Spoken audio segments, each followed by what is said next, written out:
It's Thursday. It's Thursday. I just made up that song. Anyway, I don't think that's even how it's supposed to go. But if you put a fire beat under it, we might could use it for a theme song sometime. I don't know. I don't make beats anymore. Hey, y'all. Hello. Welcome to It's Thursday. Thursday. All right. So listen, I've been watching a lot of news lately. My husband has been away for a couple of weeks. He went to visit his family in Connecticut. And I realized, I always say he watches too much news, but I realized this week, the past week or so, how much of a news junkie he really is. Like, I kind of haven't heard Donald Trump's name for like a week and a half. And I realized that the news is very stressful and it's very anxiety producing and affects our moods without us even knowing it. And so, like, everything's crazy. The political climate is crazy. The climate is crazy. Climate. Unjustified shootings, police brutality, you know, all the regular things we deal with here in America. SCOTUS. Roe v. versus Wade, affirmative action. It's a lot going on. But I haven't really thought about it that much for the past week and a half. And she's watched a few things. I try to support Joy Reid at all times. We do love Joy Reid. Shout out to Joy Reid for holding it down. So, you know, all this has been kind of rambling around in my mind quietly. Not so much where I'm angry, but just kind of looping around in my mind. And so, just gonna say this sounds really churchy, but this is how it happened. This word kept coming up in my spirit, and it was personhood. Personhood. And I kept saying, what is the makeup of these people that are doing these things? What is their personhood like, that they could say the things that they say and not be upset about it or offended by it, and not care if they offend other people. So I said, let me just kind of do a little research on personhood. And then I discovered this is a very deep and controversial subject that has been going on for centuries. Like centuries, between religious people and philosophers and all that kind of stuff. So it gets deep.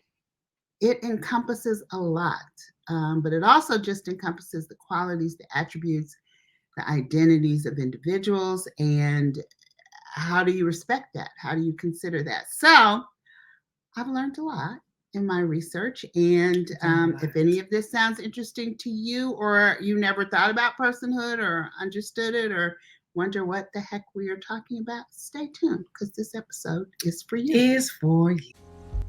Hi, I'm Pam Williams, a mother. And I'm Jessica E. Williams, a daughter. And this is a mother and a daughter truthful chat, where we discuss our 35-year multi-layered relationship. We've been through so many ups and downs. Not only are we family, but we're business partners in the high-stress world of event planning and production for short films. We've also shared the same therapist for over 10 years. What some people call codependence, we call collaboration. So join us as we share stories from our lives, have candid conversations with other mother-daughter duos, and shed light on the roller coaster ride of being a woman while raising a woman. Welcome to Truthful Chats. Cups up. Pinkies up, cups up. Oh my gosh. We out here with Dr. So Q. heavy today. The economic revolution starts with building institutions. Shout out to Dr. Q, Auntie Kim, you know how we do. Anyway, welcome to Truthful Chats. If you are new here, we are all about the ongoing practice of generational wellness. If you have no idea what that means, check a description box or something below wherever you're watching this video, and it will have an explanation for you. And here at the Create Generational Wellness channel, every month we have a theme, okay? And our weekly Truthful Chats unpack that theme by the topics that we discuss. The theme for July has been embrace. Ooh. And today's episode is embracing personhood. So if you stuck around after the intro, that is the topic for today. It is not a word I feel like most humans are familiar with. I don't think we think about it in the context that it's not a hood for people, so it's not. Actually, it kind of is. I mean, you know, it's your interior hood. Like, what is your interior we can really makeup? break down the hood in general. But anyway, it goes beyond the idea of what it means to just be human, which I think we all kind of have an understanding about that. But it gets more so into the differences of our humanity, like our individual makeup, like what makes us us. And understand the difference between being a person, which I think like we all came from a man and a woman. We were all born into this life. We all have an assigned gender at birth. You know, we all got to eat and sleep and go poop and all those things that make us human. But our personhood is a little bit deeper. And we're going to be exploring the intricacies of human nature today. Don't judge my singing. I'm not a singer. But shout out to Michael and Quincy for one of the greatest R&B records ever made in human nature. And SWV's also a rendition of that. Great R&B. Shout out to the R&B Money Podcast. I love y'all, man. I love Jay Valentine. I love the whole situation. Okay, I gotta say it every episode just because I love it. I think R&B might be one of your superpowers. R&B is my superpower like that. Anyway, I digress. So anyway, with personhood, you are trying to understand a person's not just individuality, but their ethics, their morals, like their values, the thing that makes them tick. We did a lot of discussion about this. I want to say March-ish. Was it Believe was the theme? Yeah, I don't remember if that was the word. We talked about this a lot. Anyway, shameless plug. Go watch the other episodes. And it's very difficult to like. That's just important for you to know as a person, right? Your morals, your ethics, your values. And once we start to appreciate these things about ourselves first, because the work always starts with us. That's also Michael. Man in the Mirror. It's also Michael. Michael was a prophet and a legend and a genius. And we lift him, okay? And you get to appreciate your own complexities and layers and therefore do the same for other people that you are in relation with, because they too are people, a person, but they also have a lot of personhood. And personhood is crucial for fostering our favorite word around here, empathy.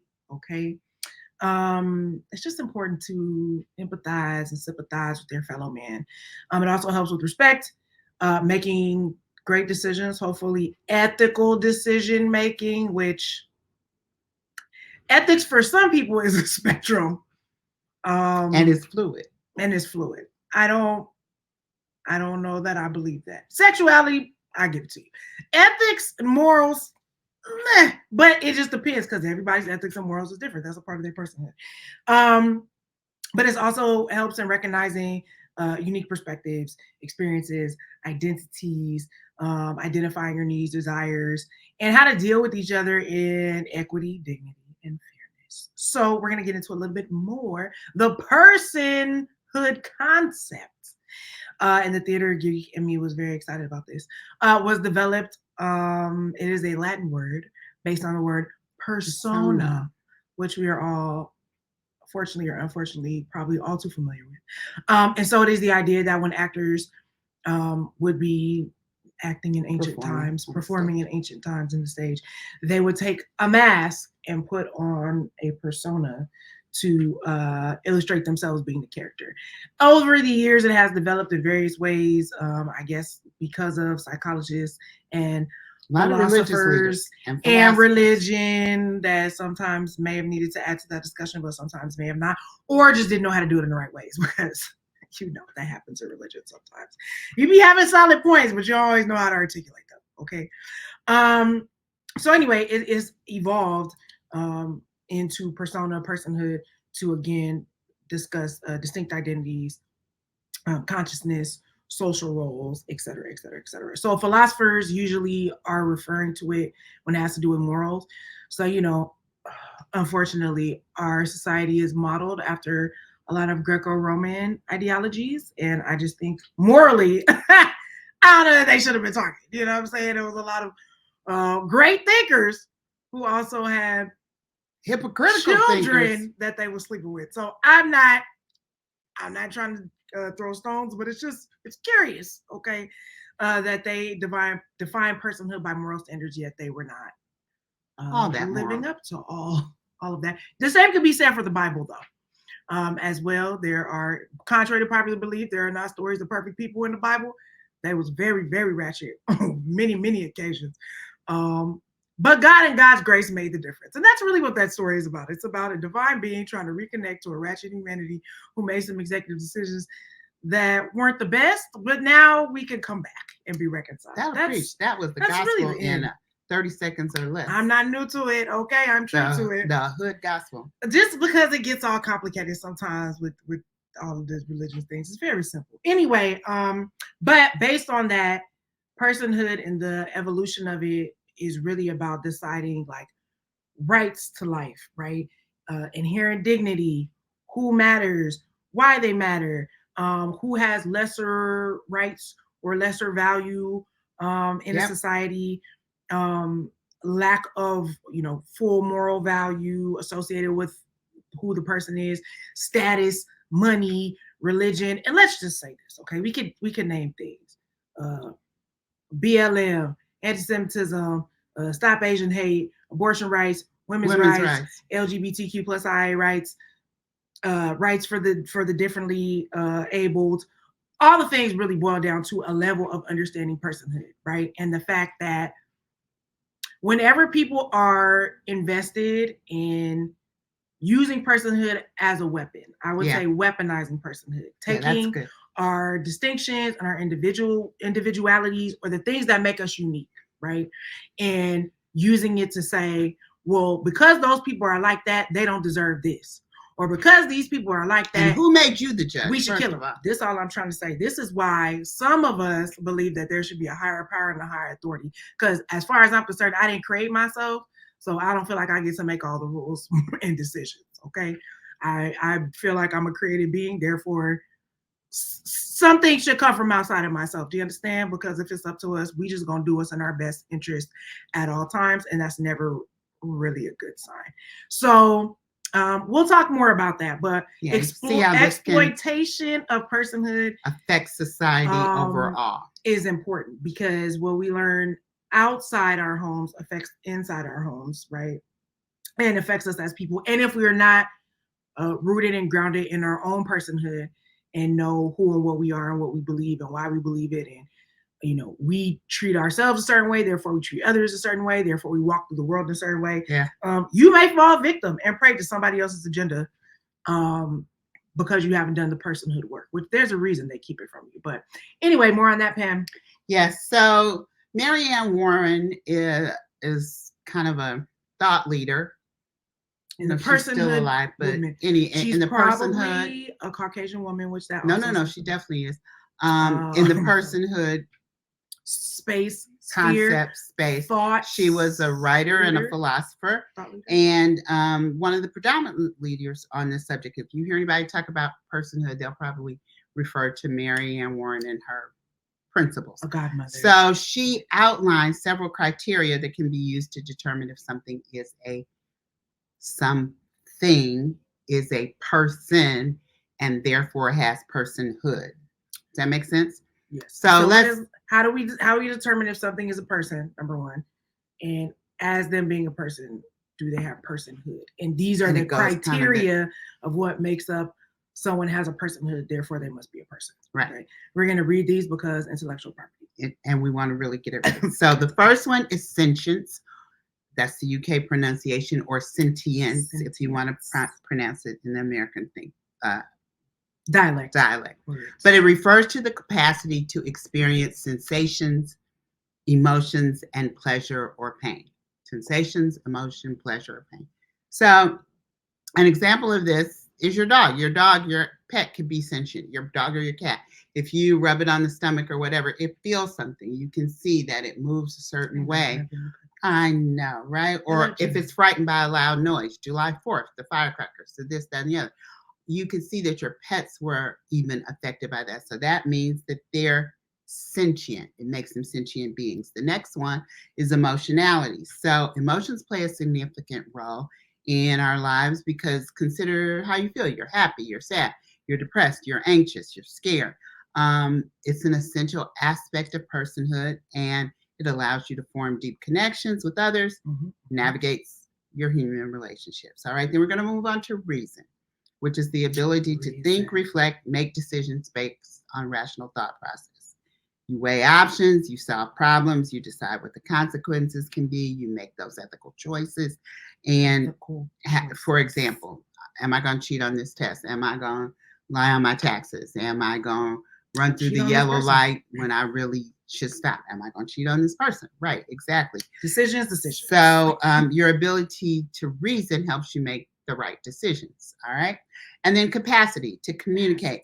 Communication is vital because you're having all these thoughts, you're having all these feelings, you're having all these emotions, you're reasoning about this. But if you can't communicate to somebody else what it is you're Project Green Light. No, you didn't, girl. But anyway, we'll talk about that at a later place. It's not a shade to anyone involved. Listen, I'm telling you though, if you haven't pinned in this, if you haven't watched Project Greenlight, it's a Bible story. It's a parable.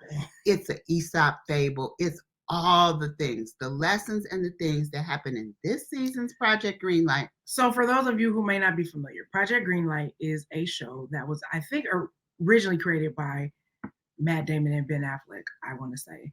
And it was a docuseries before they really got super popular. Yeah. But it was on HBO. It's now on HBO Max, and it was about documenting the process of how projects get greenlit in Hollywood. They call it we greenlit the project, or which means it has a go. It's a go. So it shows the process for how you pitch something, how you go to a studio, how you get people involved, how you get people to give you money for it, how you cast, all the things, right? And so historically, it's been a lot of white male winners. They have never had any women. They've definitely never had a black woman. Of color, if anybody at all. And so the show had kind of like gone away, and then Issa Rae and Hooray and her company and HBO Max, of course, because she's the darling of the network. They decided to bring Project Greenlight back with Kamel. I can't think of his last name.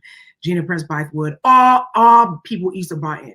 So what they do is they had 10 finalists. They got people from all over the world, and they had one person shoot a scene from a script that they had. They had them all shoot a scene. They all shot a scene, but based on a script that they had already had that was in development. They had them shoot a screen, and they shoot a scene, and then they picked a director from that, and the director had like 16 weeks or whatever to 18 days. No, 16 weeks for the process, but 18 days. But 18 days to shoot anyway. A film. Anyway, it was a master class on why it is important to communicate and have great communication skills. And why is it important to develop your personhood. And why it's important to diversity. And that's all we're going to say about that. We can talk about Watch the show and we can talk. Maybe we'll do a live about Project Greenlight because Lord Jesus. Anyway, continuing. But anyway, capacity to communicate is important. Self-awareness is crucial. You have to understand what you're good at, what you need help with. Accept the help. Talk to other people about it. It's the ability to reflect upon yourself and understand your place in the world and why you're there and what you contribute and what you can give to somebody else and what somebody else can give to you. Think about how you perceive yourself and how you differentiate between your thoughts, emotions, and your experience. Or if you differentiate between your thoughts and your emotions and your experiences. Because some people just fly off the handle, do whatever they're going to do or whatever, and don't think about how is this based on what I feel. Is everybody feeling that, or am I just feeling that? And if I'm just feeling that, maybe I should reassess this or what. It might be you. So self-awareness. Moral agency is the last one, and that refers to the capacity to understand right from wrong. And to act in accordance with moral principles. Now, again, that goes back to our March episodes. What your moral values and your compass and your ethics are based on your values and your beliefs, which is a whole, 5 weeks of episodes. So you can go back and watch those and get ready.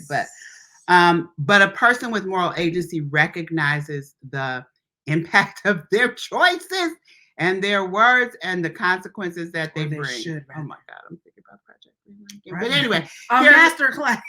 Here's another on what not to do. Here's another example. You have young men. Typically, they say between 18, 21, 22, 23, somewhere in there. I don't know what you're gonna They make crazy choices because their frontal lobe is not fully Well, that's all developed. kids at that age. And all kids really, but they say it's more I prevalent did a whole play about it. in men. But you make these decisions not thinking about the consequences down the road because you don't have that moral agency yet. And hopefully as Can I you give get them an older, it's cut. example? Yeah, sure. Okay, so an example for all the Disney kids. This was not my Disney era. I was more of a famous Joe Jackson, R.I.P. Lee Thompson Young. Anyway, but for all you Raven kids, right? This would be, you remember when Raven would have the psychic vision? So she would tunnel vision, the wormhole into that thing, and she would see like a little clip of like what was gonna happen, right? She would have a psychic vision, and then the whole episode, she would spend a whole episode trying to figure out how to either get that vision to come true or avoid the vision from coming true. But she only had one piece of that little piece of information. She wasn't taking into consideration how it would affect her mom or her dad or her brother or her friends or whatever, or how they even got to that situation or what the other components and factors were. That's kind of how it is when your frontal lobe don't really work all the way. You just be like, I see that thing, I want that thing, or I want to do this, or I want to do that. But you don't take into consideration the whole full picture of what could potentially happen after that, which is why it's important. It's a skill set. Some of it is life experience, but eventually, you get to a point where if you're going to make decisions, you learn how to play that thing all the way out to be like, this is absolutely worth the risk, or this is not worth the risk. Hence, earlier you were telling me a story about my aunt and uncle who had snuck out the house to go see. Oh yeah, they went to see Ray Charles. Mm-hmm. When they were, and my brothers and sisters are in their 80s now. So this was when it's Ray Charles though, you feel me? If they were in their 20s and they snuck out the house and went to a whole nother town. The Beyonce of the day. To see day. Ray Charles. And of course, it was in those kind of clubs where a fight would always break out. And somebody was shooting and they had a knife and they had those little juke joint kind of place where they went to see it. And of course they were scrambling to get out and knew they were going to get in trouble after. But it's Ray Charles. Could have gotten hurt after, but it was Ray Charles. And they weighed the consequences. They said it was their personhood. If you know them, you know now their personhood didn't mind taking that risk.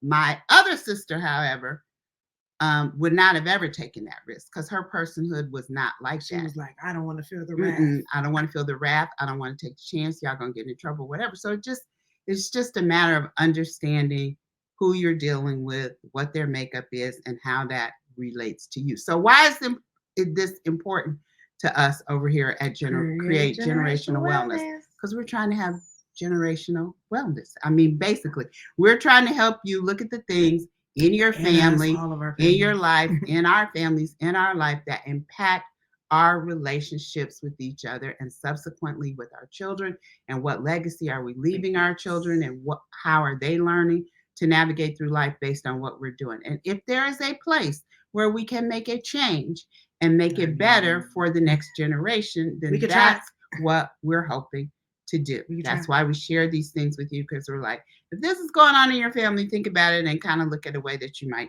want to change it. Because all of it has significant impact and implications on your family dynamics. And it really can become a useful tool to help create the concept of wellness in your family and to pass it on from generation to generation, right? So imagine a family gathering. We've all been there. Get the picture in your mind. Everybody's having a good time. Who made the potato salad? And everything's good. And then all of a sudden y'all hear, hey! And everybody's face goes, oh Lord, it's so-and-so. This is every holiday, honestly. At some point, there's somebody usually whose personhood just affects and impacts the family in a certain way. It affects the dynamic. Those could be matriarchs and patriarchs. It ain't just aunties and uncles. It could be grannies, grandpas, cousins. Who knows who it is. But the way you help each other and help your children is you start to understand that's that person. And you have to ask yourself, can I love and respect that person, even if I don't agree with that person, or I don't like the way they do X, Y, and Z, or that's not how I'm going to do X, Y, and Z. All of those things, their personhood, your personhood. How do you respect it? And neither one is really good or bad per se. it's just kind of your thing. You know what I mean? Like, and I think that's the wellness part, right? And the healing part is we haven't always made space for that. To accept that. Yeah. Because you have family members, you don't know why they don't speak. They haven't spoken in years. They probably don't even remember why they or don't the family speak. That's the that first. In the back room all the time. Yeah. Never come out. Or as soon as somebody says, "Hey, come by for this, that, another," your first question is, "Who all gonna be over there?" Because if so and so is coming, I'm not coming. You know why you're not coming? You don't like their personhood, and you don't appreciate it, and you don't respect it, and you don't want to be around it. And it's true, and it's a reality, but it's not wellness. All right. And you're entitled not to like it, and you're entitled. And you don't even have to go. And that's really how you feel. If that's how you really feel, but understand it and understand that you're making a decision, and again, look at the consequences and the impact that might have on future generations, on your children, on the other relationships in the family, and impact how people treat other people outside of their home. Because if you start learning that it's okay to hate so-and-so, or not want to dislike them, not play with them because of this, then you carry that out into the bigger society. And we're going to talk about that in a minute. And we also got to add the component of, yes, there is a learned behavior, right, of othering, which is really what we've been talking about. When you have the dynamics of you get to other somebody based on something, right? But a lot of times in families and in life, some of this is trauma-based, right? Things have happened in the family that people have not talked about. Because people were othered, right? It could be trauma based on othering, right? And just based on family dysfunction, right? Sexual abuse and trauma, or verbal abuse and trauma, or just basic history. You know, Black families, we carry the trauma of slavery. Anything. I was like, we carry the trauma of slavery, right? But everybody carry. Europeans got their trauma, okay? Cultural wars. Everybody got all that stuff that they carry around, right?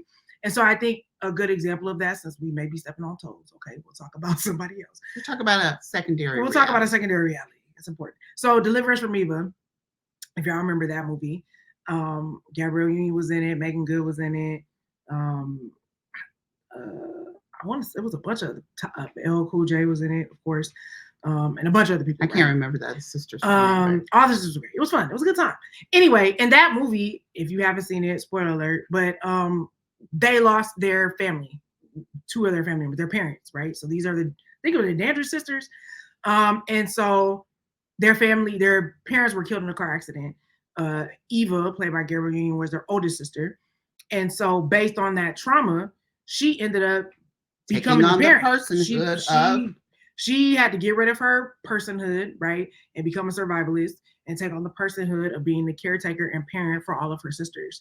And so based on that, she kind of stopped being a person, right? I think she was like a health inspector, and she was all by the book, and everything was this. She was so rule oriented and regimented and controlling, and nothing was ever good enough. And so I think all her sisters were married or almost married or engaged or whatever. Everybody had somebody, and she would be interfering with her sisters' love lives because she would be like, well, I don't really like your husband because of this, and your baby daddy is this, and your so-and-so is that.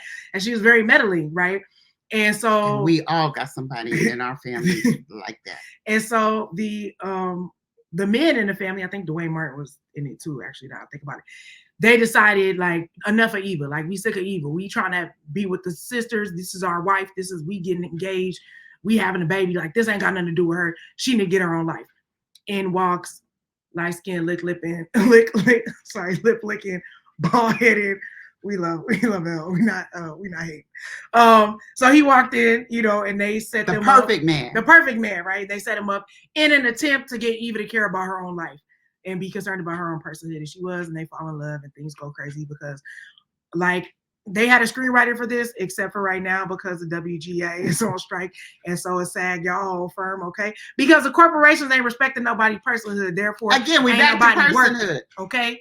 They don't respect the personhood of the actor. So this is how you have these problems going all through society, which, again, we're going to talk about a little later. One more thing I want to say about in the family dynamic, your children are watching you.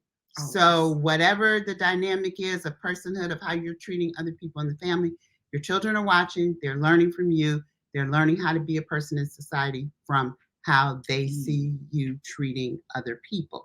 Okay. And it's hard to decide what age children actually know and can understand the concept of personhood exactly, but you can start to teach them early on that everybody's not the same, and that's okay. Everybody, so-and-so is different. So-and-so is not like us. That doesn't mean we're right and we're wrong, they're wrong. It just means they're different. Or that they're bad people, right? Or, because that's also the narrative. They're bad people because they don't do what we do, or they're not like us. Yeah. So again, this is some ways that you can, people always want to know, well, how do you teach your children this? That's one of the ways that you can teach your children those concepts of empathy and respect for others, and seeing other people's dignity and what's good in somebody else. Is the initial thing is everybody is not the same, and that's okay. All right. Yes. So, and then if you have an interracial situation in your family, that's a whole nother thing, because personhood is not. It varies from culture to culture and country to country, and that kind of thing. The rules around who is a person and why, Yeah. So if you marry interracially, have other ethnic groups or whatever, cultural dynamics in your family, that again is going to affect your family dynamic. And I mean, you can imagine what some of that might mean. We all know the stories. You got somebody who hates, a certain said group of people, and you wind up marrying. Right. And then now you have babies. And, we've heard horror stories about people talking to children crazy because calling them half-breeds and this and that and whatever, because you don't understand somebody's personhood. You don't appreciate that personhood. You don't respect and have dignity. And we also know we have great family friends. They're an interracial couple, and they made sense because they had similar personhood. Her personhood. Right. So when you talk about being equally yoked, black man, white woman, you're not just my brothers. But go ahead. When you talk about equally yoked, a lot of Christians like to talk about it just in terms of your belief in Jesus and that being the same. But equally yoked is also not equal personhood, or a personhood that you can understand and respect and work together with that. Yeah, exactly. So we've been talking about personhood in terms of family dynamics, but now we're going to switch gears to talk about personhood in terms of society, right? Where you acknowledge people and their personhood, and that they deserve rights based on those things. Now, we're only talking about America because I've only been an American, okay? I'm very black. I'm a very proud black person. Me in America, it is what it is. But anyway, America's history of that is very interesting. Controversial, shall we say. Dirty. I mean, they came over here, okay, with all some of them Greco-Roman ideologies and this, that, and the third. And certain people said they was coming over here for religious freedom, but they was really running from King George because they didn't want to pay no taxes. And then they got over here talking about God gave us a word about we gonna find a land where we could be us. Granted, there was already people here, okay, that was living their lives, had their own God, cultural practices, identities, and whatnot. And here y'all come talking about, we don't respect y'all. We don't care about your little personhood, your little tribes, your little lands, whatever, your little customs. Move, none of that. You need to get out the way. Boom, boom. Cue the ludicrous, because we're here now, right? And we watch them. Not watch, but if you know, you know, which is why history is important. This whole let's ban the history thing is problematic, because now you're giving people grounds to lie. Number one, to lie. And start to tell alternative histories and alternative stories, right? So they disrespected these people. They disrespected their personhood. They colonized them. They gave them a new God, right? They did all these kinds of things. Do you know what I mean? So that they treated those people unfairly, took their land, right? Gave them reservations and little things like that. And then when it found us to come work for them, they went and kidnapped and snatched people who had tribal wars, issues, and concerns, right? And brought us over here to come work, right? And then slavery only works if you're not a person. So you have to strip away the personhood of an entire people.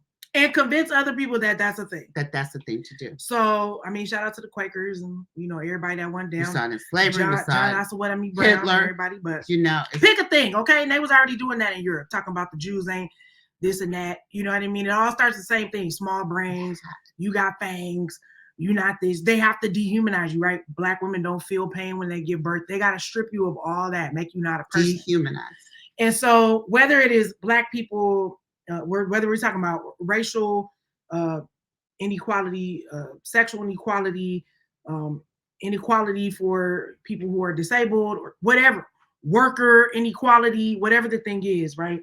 All of these movements are all based on recognizing somebody's personhood. Or not recognizing somebody. And there's usually, we was talking about it earlier, there's usually an agenda.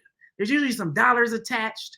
There's usually some IP, some coin. There's always a reason that we're stripping you of your personhood. And usually it's an economic reason. It's usually an economic reason. And it's going to change. Okay? So this isn't me trying to throw rocks, but there's a reason. They was dehumanizing us, which they still be dehumanizing us. But now they done turned it all on the Latins, all on the Latinos. The immigrants. There's a reason for that. There's some money. There's a bottom line. There's some dollars. You got to start thinking like this. Why history is important, because honestly, it's textbook. There's not nothing they doing that they ain't already done. Yep. So if you open a book and you look at it, you be like, oh, I know the play here. And I know this is going to be controversial when I say it, but to me, it all boils down to, at the end of Dave Chappelle's special, that was very controversial. Was it The Closer? I don't remember which one it was. I don't know the name. But the one everybody was mad because the trans community felt very offended. I wasn't confused by that, but I was also confused by that because I love the way he ended the special in terms of saying that the trans person that he was in relation with said, I just want you to respect the fact that I'm having a human experience, right? I'm a human having a human experience, and I need you to respect that. And I think that's what it really all boils down to. No matter where you find yourself, sexual spectrum, racial spectrum, whatever kind of rights you out here fighting for, and your complexity of your humanity and the layers that make you, right? We all just got to respect the fact that we are having a human experience and that we should all respect each other as humans, right? This comes down to all the abortion stuff, right? When is a person, right?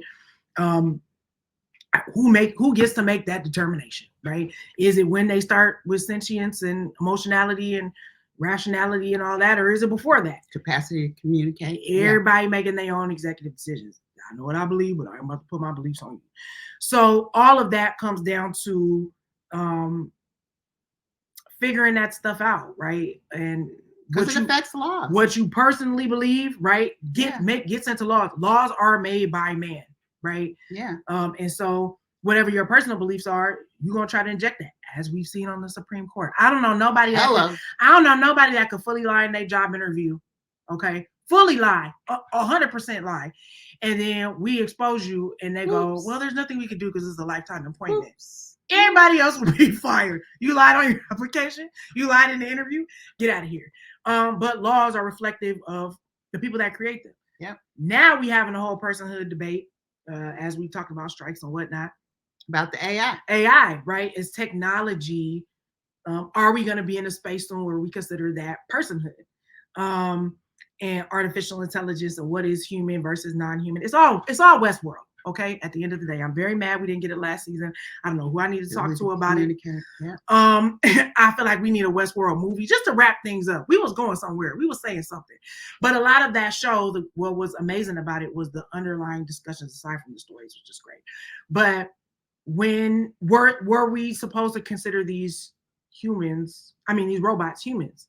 Like, were they considered like real life forms? Did they have enough of the criteria to be human, because they felt things and they had emotionality, and they started to learn how to rationalize and reason and, figure out how they started to have self-awareness. So they started to take all these things that made them human, a personhood, have personhood. And so those are, I think, where the debates are heading. But in my opinion, you can't replace me with no robot on me. I'm one of one. Do you understand me? God made me official, certified, imitated, never duplicated. Okay, one of one. But I also believe that, I believe in a creator. So I don't think whatever man is making is an imitation on the creator's creation. Yeah. And it's going to end up reflecting us at the end of the day. The created thing can't surpass the creator. That goes for us as humans. Okay, I don't think we can surpass the Lord. But also, y'all worried about the robots because y'all know us. You know we a hot mess. And if we out here creating robots and that artificial think like intelligence us, that think like us, and all of it to me is really tools. Technology is a tool. So you can use it for good based on you and your personhood and what you value, or depending on you and your personhood, the AI can be out here scamming and, doing the things that you feel like are important to you. But I feel like, I hear people's artificial intelligence debate. I feel it, but I feel like AI can mimic personhood. It will never be a person. Yeah. You could dress a robot up in my skin right now and give them all my mannerisms and colloquialisms and everything. It's still not going to be me, but that's just me. Okay. And watch Westworld, currently streaming on Max. No one's paid me for that, but great performances. Jeffrey Wright, Tandy Newton, Tessa Thompson, all kinds of amazing actors on there. So shout out to the Westworld. Yeah. So at the end of the day, what are we saying here? We are saying that personhood lies at the core of our understanding the human experience. Ooh, that's Westworld. Do you remember they had the core? They had the ball in the middle, the core in the head. Core of it's the understanding of ethics, it's the understanding of morality, it's the understanding of human nature, human relationships. And if you don't do it, your relationships are just going to be trash. Let's just say that. There's no other way to say it. You got to do the work on yourself. You're not going to have any empathy for anybody else. You're not going to respect anybody else. You're not going to make good decisions. Without that, we can't create just societies. So then we're going to start seeing more and more of all this chaos that we're seeing. Greed. And we have to figure out how to nurture the connections that we have and make them better. Make them stronger. And let me say understand each other. And let's not scapegoat, because people have done that. That's part of othering, right? You have to make a scapegoat. You have to make, Hitler said, like, the Jews are the reason that Germany's not prospering. Like, the Jews are the reason that blah, blah, blah. White people made it. If you let them black people go, they're going to do this, this, this, and this. Black people are going to do this, this, this, and this. I think there's a level of scapegoating that people are trying to do with technology right now, too, that I'm like, you can't do that, because I know it's a robot. Okay. I was very affected by Johnny Number 5. What was that movie the movie with they sliced up the robot? Do y'all remember Johnny Number 5? And I cried about that for days because they took an axe to that robot and I just lost it. Right. But he had a certain level of sentience and emotionality and all of that kind of stuff. But I think once we get programmed that we can make this thing the scapegoat, right? We can start othering. I don't think a robot is a human, but you better respect your Roomba. Your Roomba clean your floor. Alexa plays my shows. You better put some respect on the technology's name, or they will turn against us. We've seen it many, many times. But I'm just saying, you know what I mean? It's like how plants respond to music and certain emotions. Look, Alexa turned on right now when I said that, because she know her name. I'm saying. So it's just a matter of us creating space to not just hold place and space for other humans, but also living beings. This is why climate control is out of control, right? We don't respect the plants and the animals and the trees and the nature and the earth. And that's why Michael Day. You work. What have we done to the world? Earth song. Michael was trying to tell you. I'm trying to tell you that man is a prophet. God bless his spirit and his soul. Don't let the haters and all the foolishness fool you. They're trying to dehumanize that man. Okay, take away his. I find it about to be Dr. Woman. I find it interesting. I find it suspicious that after all this man that gave the world, that they out here trying to defame his name right now. They trying to bring him down. They trying to scapegoat him. But I'll leave it at that. So we did human nature. Basically, the whole episode can be broken down in human nature, man in the mirror, okay, and Earth Song. That's really compassion, empathy, humanness, human nature, Personhood. That's pretty good. We didn't even plan that. Michael, okay. We could put that under You the gotta episode. listen to the spirit. But anyway, at the end of the day, think about how you can embrace the concept of personhood, how you can learn more about it, how you can strive to appreciate and uphold the inherent dignity and worth of every person. And if everybody did that, if you respected the dignity and inherent worth of every person, we would have much better societies. We would have much better family dynamics. And I'm going to go Pocahontas. Every has a life, has a spirit, and has a name. Okay? That's what Pocahontas said. Because you think the only people are the people that look and think like you. Hello. But if you walk the footsteps of a stranger, you'll find things you never knew you never knew. Okay? That's Colors of the Wind. Amen. Preach a sermon, Pocahontas. I'm just trying to say, okay? Amen. So it ain't just personhood. It's everything good. It's life and godliness. Anyway, we've been before you for quite some time, but this is a good episode. We have fun. We have fun. We just trying to listen. We trying to be better, and we trying to find a subsection of people, the remnant. Now I'm feeling churchy. That want to do better. Okay. That want to live better. I'm a church girl. I'm a church girl. You're a church girl. You're trying to fight us sometimes. In the Beyonce. Yes, for sure. That's where your roots If you hang out with me, you know I can be as good as the day is long, as saved as the day is long, as ratchet as the day is long, as righteous gemstones as the day is long. That's also one of my favorite shows. But anywho, have you subscribed to the YouTube channel? Are you going to be here for our next episode? Okay, July it's a new month. Is coming to a close, baby. It is August. Summer is really zooming by. But you won't be here and you won't know what's going on if you're not subscribed to the YouTube channel. You're not following us on IG. You haven't liked us on Facebook. You're not following us on Fanbase. All the socials, all the places, all the things. If you are listening to us in the audio space, please be sure to rate and review. That's the only way that people know this is worth a listen. And tell a friend to check out the show. Okay. So with that, we gave you a lot of things to watch, and songs to listen to, and things to think about. Get your journals out. We ain't talked about the journals in a minute. Get to journaling or note taking or something. Sit with your personhood and talk about the personhood of the people around you, and look your dog in the eyes and see if they can translate something to you. Listen to your pets. Take care of your plants, okay? Mind the squirrels and the birds and the things and all the things. It's all important. Anyway, we are all one. Anyway, y'all have a great night. We'll see y'all next week. We'll see you next week. Peace. Bye. Bye.